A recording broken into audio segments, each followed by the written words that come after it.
በስመ አብ ወወልድ ወመንፈስ ቅዱስ አሐዱ አምላክ አሜን። ውድ ቤተሰቦቻችን እንደምን አላችሁ? ሰላማችሁ ይብዛ በያላችሁበት። ይህ የናርዶስ ሚዲያ ነው።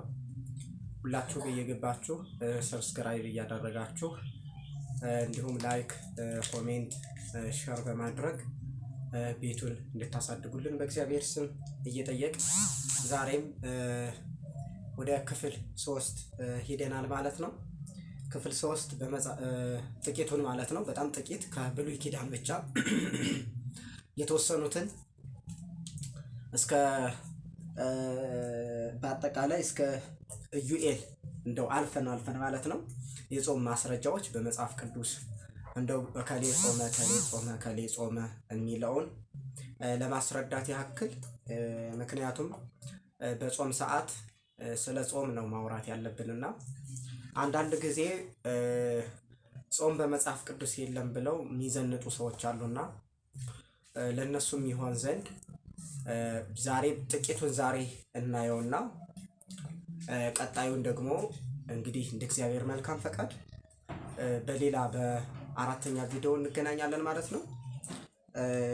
ለዛሬው የምናየው እንግዲህ ከመጀመሪያም እንደምናየው ጾም ማለት መከልከል ነው ብለናል። እንግዲህ በኦሪት ዘፍጥረት አዳም ጾም እንዲጾም እንደታዘዘ የምናገኝበት አጋጣሚ አለ። ኦሪት ዘፍጥረት ምዕራፍ 2 ቁጥር 17 ላይ ክፉና መልካሙን ከሚያሳየው ከሱ አትብላ፣ ከሱ በበላህ ቀን ሞትን ትሞታለህ ማለት እንዲጾም ትእዛዝ እንድትሰጠው ጾምን እንዲያከብር እንደታዘዘ የሚያስረዳን የመጽሐፍ ቅዱስ ክፍል ነው። በሌላኛው በሁለተኛው የምናየው ደግሞ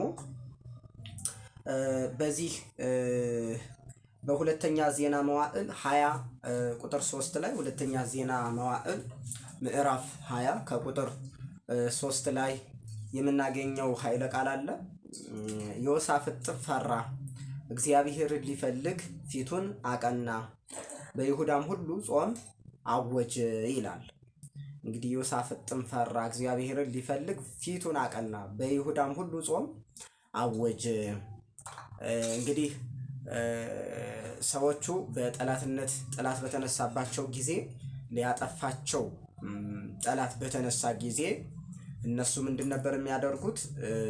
የሚያስፈራቸውና እንደሚማረኩ መጥተው እነዛ ጠላቶች እንደሚጨፈጭፏቸው ጥቃት እንደሚፈጽሙባቸው የነዛንኞችን ኃይል ካዩና የነሱን ብርታት ደግሞ በውስጣቸው የሚነግራቸውን ብርታት ካወቁ በኋላ የሚያሸንፉ ከሆነ የዛን ያህል እንትን አይሉም።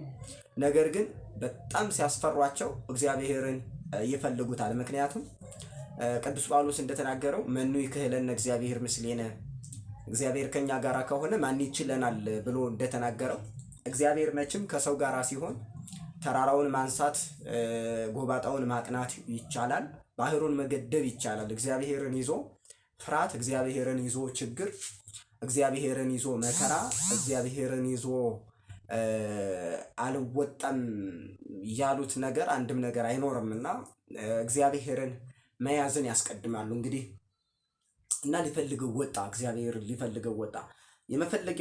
መፈለጊያው ደግሞ ምንድነው? ጾም ነው። እየጾመ እግዚአብሔርን ይፈልገዋል።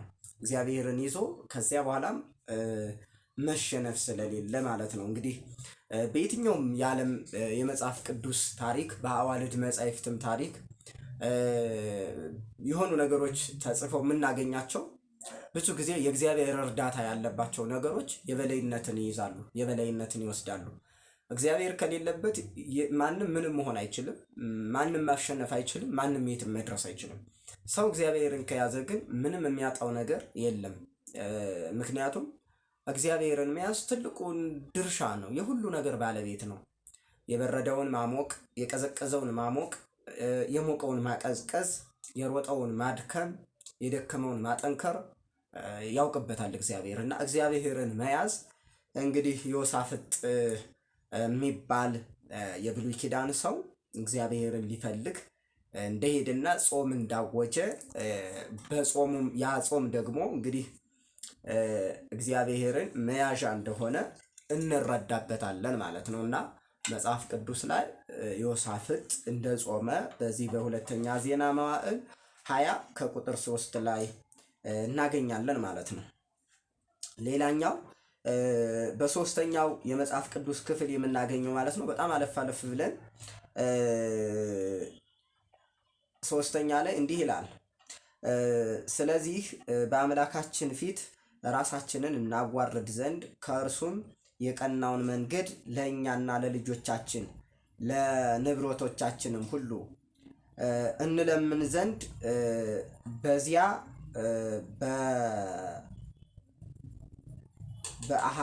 በአሃዋ ወንዝ አጠገብ ጾምን አወጅኩ ይላል። እንግዲህ እንዲህ ነው የሚለው፣ ስለዚህም በአምላካችን ፊት ራሳችንን እናዋርድ ዘንድ ከእርሱም የቀናውን መንገድ ለእኛና ለልጆቻችን ለንብረቶቻችንም ሁሉ እንለምን ዘንድ በዚህ በአሃዋ ወንዝ አጠገብ ጾምን አወጅኩ ይላል። እንግዲህ መጽሐፈ ዕዝራ ምዕራፍ 8 ከቁጥር 21 ላይ መጽሐፈ ዕዝራ ምዕራፍ 8 ከቁጥር 21 ላይ ስትመለከቱ ለልጆቻችን ለንብረቶቻችን እንለምን ዘንድ፣ እንዴት ንብረት በአግባብ ተጠብቆ ይኖር ዘንድ፣ ልጅም በጤንነት ይኖር ዘንድ፣ በሰላም ይኖር ዘንድ፣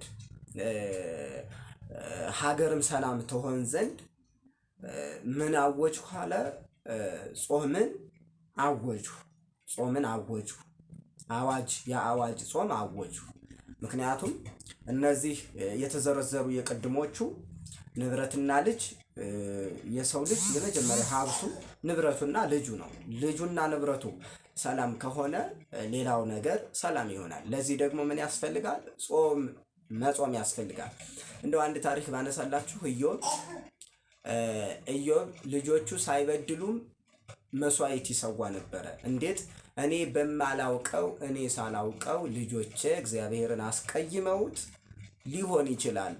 ስለዚህ ብሎ ገና ሳያያቸው ባይኑ ወሬም ሳይሰማባቸው መስዋዕት ይሰዋ ነበረ። ለምን ከተባለ ለሰላማቸው እና ለጾምን አወጅሁ የሚለው የሁለተኛው የሶስተኛው የመጽሐፍ ቅዱስ እንደ ማስረጃ የምንወስደው ነው ማለት ነው። ሌላው አራተኛው በሰማይም አምላክ ፊት ጾምና እጸልይ ነበር ይላል። እንግዲህ መጽሐፈ ነህምያ ምዕራፍ 1 ከቁጥር 4 ላይ ስትመለከቱ በሰማይ አምላክ ፊት ጾምና እጸልይ ነበር። እንግዲህ ነህምያ በሰማይ አምላክ ፊት በእግዚአብሔር ፊት ጾምና እጸልይ ነበር። ታዲያ እንግዲህ እግዚአብሔር ያሳያችሁ።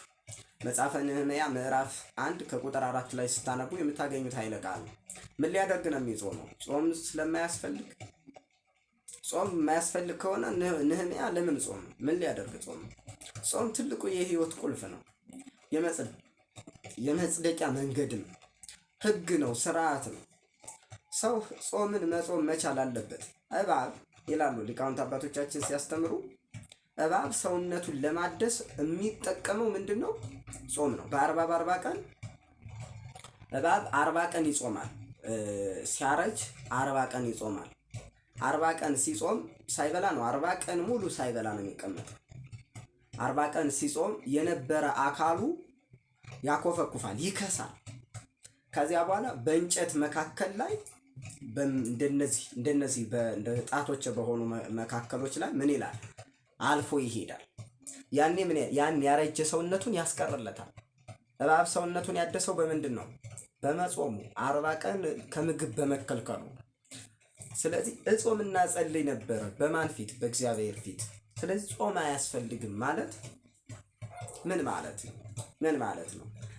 የእባቡን ህይወት ለማደስ ጾም ካስፈለገ የሰውን ልጅ ህይወት ለመቀየር፣ የሰውን ልጅ ክፉን በጎ ለማድረግ፣ ጥላቻ ውስጥ ያለውን ደግሞ የፍቅር ሰው ለማድረግ ጾም አስፈላጊ ጉዳይ እንደሆነ ነህምያ 1:4 ላይ እናነባለን ማለት ነው። በአምስተኛ የመጽሐፍ ቅዱስ የምናገኘው እንዲሁም አልፎ አልፎ ነው ላይ እያልኳችሁ ያለሁት በደንብ እንድትረዱ። አምስተኛ ላይ የምናገኘው እኔስ ባሰቃዩኝ ጊዜ ማቅ ለበስኩ ነፍሴንም በጾም አደክምኳት ይላል። እንግዲህ መዝሙረ ዳዊት መዝሙር 34 ቁጥር 13 እኔስ ባሰቃዩ ጊዜ ማቅ ለበስኩ፣ ነፍሴንም በጾም አደከምኳት። ስቃይ ባበዙብኝ ጊዜ፣ መከራ ባበዙብኝ ጊዜ፣ ጭንቀት ባበዙ ሰዎች በገፉኝ ጊዜ ምን አለ? ነፍሴን አደከምኳት። በምን? በጾም በጾም አደከምኳት።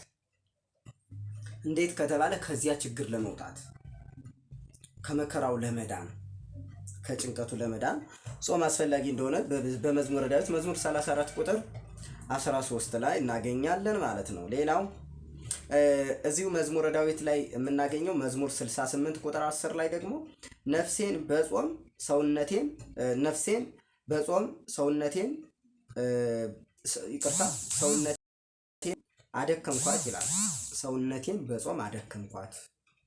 መዝሙረ ዳዊት መዝሙር 68 ቁጥር 10 ላይ ሰውነቴን በጾም አደከምኳት። ማድካም እንደሚገባ መጾም እንደሚገባ ስለሚያስረ ሌላኛው በጣም ግርም የሚለው 6ኛ ላይ የምናገኘውና የመጨረሻ ሐሳባችን እንግዲህ በዚህ እንደው አለፍ አድርገን ድጋሚ የምናያቸው አሉ የምናወጣቸው ግን ለዛሬው ይበቃሉ። ቪዲዮ አጠር ማለት ስላለበት ጾምን ቀድሱ ምህላንም አውጁ ይላል። እንግዲህ ኢዩኤል 2:12 ላይ ጾምን ቀድሱ ምህላንም አውጁ። ጾምን ቀድሱ ምህላንም አውጁ። በቀጥታ ሰው ጾም መጾም እንዳለበት ነብዩ ኢዩኤል ምዕራፍ 2:12 ላይ በደንብ አድርጎ እየተናገረ ነው።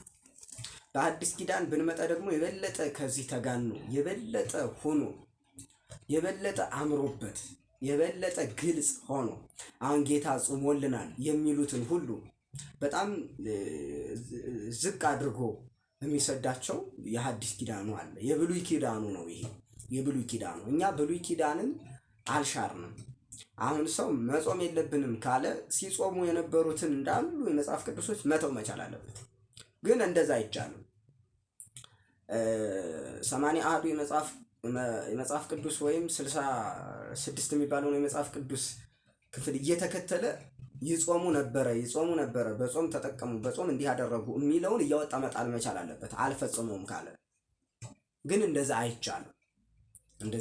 ስለዚህ ጾም በመጽሐፍ ቅዱስ እንደተፈቀደ በዚያውም ደግሞ ዝም ብለው እንዳልሆነ እንደተጠቀሙበት እንደጠቀማቸው የምንረዳበት ነው ማለት ነው። እንግዲህ አባቶቻችን ጠላት ሲነሳባቸው፣ ረሃብ ቸነፈር ሲነሳባቸው፣ መከራ ሳይገጥማቸውም ለደህንነታቸው ስጋቸው ሲያይልባቸው፣ ነፍሳቸው ሲደክምባቸው ስጋቸውን አድክመው ነፍሳቸውን ያጎለብቱ ነበረ። ስጋቸውን አድክመው ለነፍሳቸው ማጎልበቻ የሚጠቀሙት ምንድን ነው ከተባለ ጾምን መጾም ነበረ።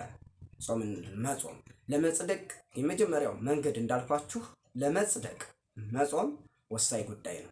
እንግዲህ ቅዱስ ያሬድ እንደገለጸው ዓይንኒ ይጾም፣ ዓይን ይጾም፣ ወእዝንኒ ይጾም፣ ጆሮም ይጾም፣ አፍም ይጾም፣ እጅ ይጾም፣ እግር ይጾም። በአጠቃላይ የስሜት ሕዋሳት የሚባሉት እንዲጾሙ አባቶቻችን ስርዓት ሰርተዋል ማለት ነው። ስለዚህ እሱን ስርዓት ስንፈጽመው እግዚአብሔር እንደ ለአባቶቻችን ታሪክ እንደሰራላቸው፣ ጠላት እንደደመሰሰላቸው፣ ክፉውን እንዳራቀላቸው፣ በጎ እንዳቀረበላቸው፣ ባህር ከፍለው እንደተሻገሩ፣ ጽላተ ሙሴ እንደተቀበሉ፣ ሙሴ ጽላቱን እንደተቀበለ፣ 10ሩ ቃላትን እንደተቀበለ፣ ብዙ ነገሮቹ እንዳገኙ፣ ከሲኦል ወደ ገነት፣ ከገሃነመ እሳት ወደ መንግስተ ሰማያት፣ ከኃጢአት ወደ ጽድቅ እንደተመለሱ እኛንም ጾምን ስንጾም እሱን ያደርገናል ማለት ነው። ስለነበረን ጊዜ የአባቶቻችን የቅዱሳን አምላክ ስሙ ዛሬም ዞትርም የተመሰገነ ይሁን። ውድ ቤተሰቦቻችን ሼር፣ ላይክ እንዲሁም ደግሞ ኮሜንት፣ ሰብስክራይብ እያደረጋችሁ ቤተሰብ ሁኑ። እግዚአብሔር ከሁላችን ጋር ይሁን።